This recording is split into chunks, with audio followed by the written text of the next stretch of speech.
Cet après-midi, le président de la transition, général d'armée Assimi Goïta, a reçu en audience l'émissaire de John Dramani Mahama, nouvellement élu à la tête du Ghana. Cet émissaire, accompagné d'une forte délégation, est porteur d'une invitation à la cérémonie d'investiture du président ghanéen. Cette invitation du président Goïta annonce le renforcement de la coopération bilatérale entre le Mali et le Ghana. Nous vous proposons d'écouter Alfred Mahama, émissaire du président élu John Dramani Mahama. Il est au micro de Tamsir Djabati.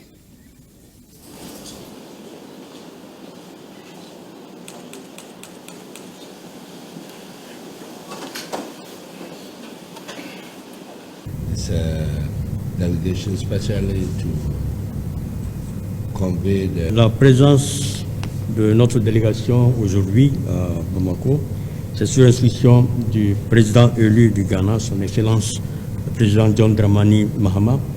Et l'objet, c'était de venir rencontrer le président de la transition du Mali et lui transmettre en main propre l'invitation du président élu, son Excellence John Dramani Mahama, à bien vouloir prendre part aux cérémonies d'investiture du président élu à Accra. Effectivement, ça a été l'un des sujets phares que nous avons eu l'honneur de discuter avec le président de la transition du Mali. Et c'est pour vous dire que non seulement entre le Ghana et le Mali, nous comptons renforcer et approfondir nos relations de coopération, mais aussi nous pensons également étendre cela à tous les autres pays de l'Alliance des États du Sahel. Nous voulons travailler ensemble et avec notre assistance, notre appui, afin de pouvoir régler tous les problèmes, toutes les questions d'insécurité qui sévissent non seulement au Mali, mais dans les autres pays également de l'Alliance des États du Sahel. Bonne nouvelle, ou devons-nous plutôt nous inquiéter de cette invitation quand on sait que le Ghana est très proche des États-Unis d'Amérique et de la Grande-Bretagne? Et pour ceux qui ont une bonne mémoire, l'un des fils du continent, président tant aimé des Africains, le défunt Jerry Rawlings avait trouvé la mort dans ce pays dans des conditions encore pour beaucoup plus que suspectes.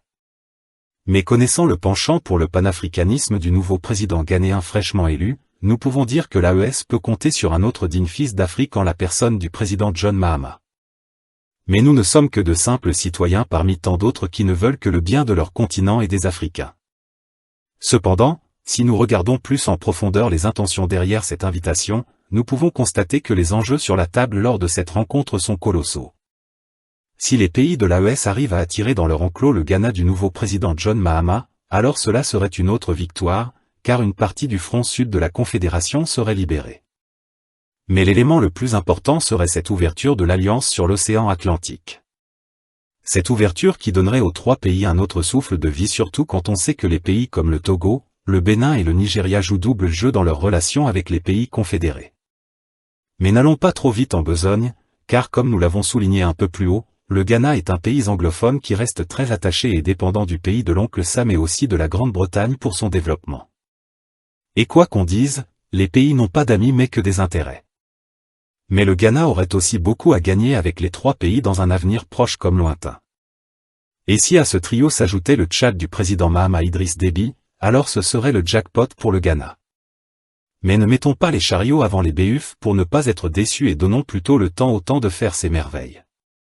Toutefois, de telles initiatives sont à féliciter et à encourager, si bien sûr il n'a pas été mandaté par les parrains de la CEDEAO afin de convaincre les pays de l'AES de revenir dans l'enclos CEDEAO et par ricochet sous l'influence de la France et de l'Union européenne. Ce qui serait regrettable pour tous ceux qui auraient vu en ce nouveau président ghanéen un espoir pour avancer un peu plus vers la pacification de la sous-région. Pour ceux qui ne le savent pas, le nouveau président ghanéen John Mahama aura la lourde responsabilité d'arbitrer des conflits à ses frontières avec un autre conflit qui pointe son nez chez son voisin le plus proche, la Côte d'Ivoire. Et oui, au pays des éléphants, selon tous les indicateurs, que cela soit nationaux ou internationaux, ils sont tous unanimes sur une crise qui risquerait de secouer le pays de la légende du football Didier Drogba, si rien n'est fait pour venir en aide à ce beau peuple hospitalier qui ne connaît que la joie de vivre. Pour l'instant nous n'en sommes pas là, mais il est temps de tirer la sonnette d'alarme pour ne pas qu'il soit trop tard et venir après pour se jouer les médecins après là, je vous laisse terminer la phrase.